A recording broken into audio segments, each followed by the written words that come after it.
একবার আমি ওই ইয়াতে গেছি, এই কথা সব জায়গায় বলি, ব্রাহ্মণবাড়িয়া গেছি এক জায়গায়। তা আমি বললাম যে ভাই শুনেন, ওয়াইস কারণী রাহেমাহুল্লাহকে আল্লাহ রসুল সাল্লাল্লাহু আলাইহি ওয়াসাল্লাম জুব্বা দিয়ে যান নাই।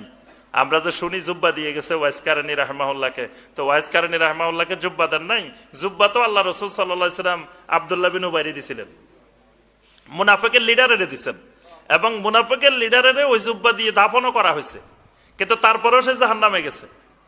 তো ওই এলাকার মুরব্বীরা উঠে আমাকে বলে যে ওয়াইস কারণে জুব্বা পায় নাই, জুব্বা পাইছে ডাকিরা,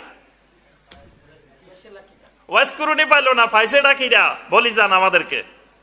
তা আমি বললাম যে ভাই মুরব্বীরা শুনেন, ওয়াইস কারণে জুব্বা পাইলে আপনার লাভ কি, না পাইলে আপনার ক্ষতি কি বলেন? ওয়াইস কারণে জুব্বা পাইলে জুব্বা নিচে করে আপনারা জান্নাতে নিয়ে যাবো, আর যদি জুব্বা না পায় তো না পাইলে অসুবিধা কি আপনার? যে আপনারা কি আল্লাহ জিজ্ঞেস করবে এই মিয়া ওয়াইস কারণে জুব্বাটা তোমরা চুরি করছিলা কেন, জিজ্ঞেস করবো? এবার চুপ করে